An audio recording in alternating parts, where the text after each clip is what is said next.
The nephew prodded and poked, but every foray produced the same tinny clunk. There was no way around it. For all anyone knew, the obstruction might have extended from the Gulf all the way across to the Andaman Sea and been connected to one of the Earth's plates. All Mel could think about was that this sheet of metal stood defiantly between him and lower back pain relief. He wasn't about to give in without a fight, whether it unbalanced the Earth or not. He walked to the fence, grabbed a solid black crowbar, and held it out to the lad. "Here, use this," he said. "Smash your way through it." Dad's nephew stared forlornly at the tool. It was obvious some laborious mechanical process was taking place in his mind.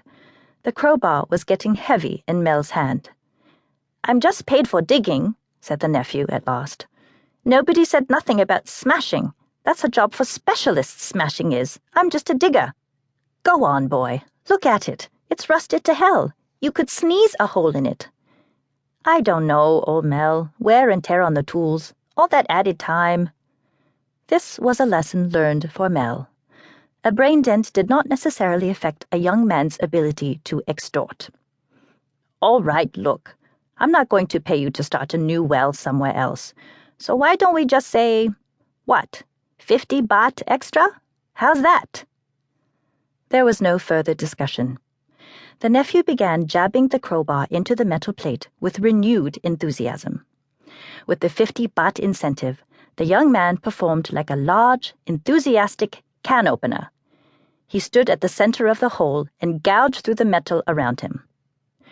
Like Mel, he'd probably expected to be able to lift out a perfect circle of rusted metal and continue his dig south uninterrupted. He would have anticipated a firm grounding of earth beneath the metal. He probably didn't expect in his wildest and most troubling dreams to hear that teeth-grinding creak, or to have the metal upon which he stood drop like a theatrical trap-door. He seemed to hover in mid-air for a split second before plummeting into the dark void beneath him. The silence that followed stretched into the hot early morning like warm noodle dough. Crickets and songbirds held their breaths. A solitary wispy cloud hung overhead. Mel stood leaning forward slightly to look into the hole, but all he could see was blackness. He didn't recall the lad's name, so he couldn't call it out. "You all right there?" he said. Then, realizing the newly opened shaft might be vastly deep, he shouted the same question. "You all right?" There was no reply. A number of lands around the globe have what they refer to as a southern temperament. Thailand is no exception. Old Mel could surely have gone running off screaming for help. He might have beaten a pestle against the old tin tub that hung from his balcony, or trekked those 2 kilometers to the nearest payphone.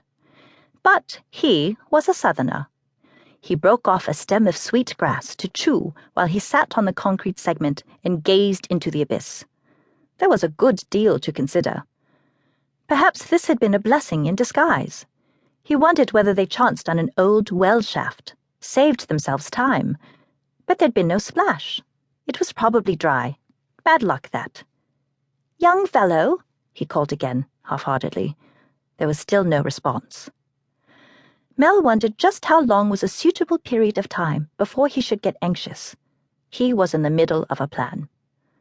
Go back to the shed, get a rope, tie it to the fence, lower it into the hole But there was his back problem.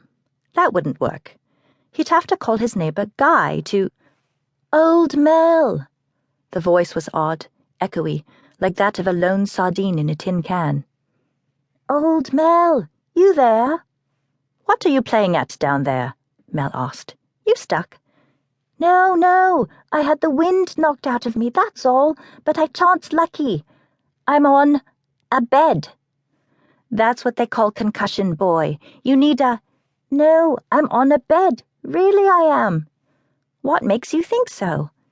"I can feel the springs." "Plant roots, boy. Easily mistaken for bed springs." Mel realized that in the nephew's case, concussion wouldn't have made a lot of difference. "All right, look. I need to fetch somebody," he said. "You know, I can probably get myself out, old Mel. I'm not so far from the hole. I'm looking up at..."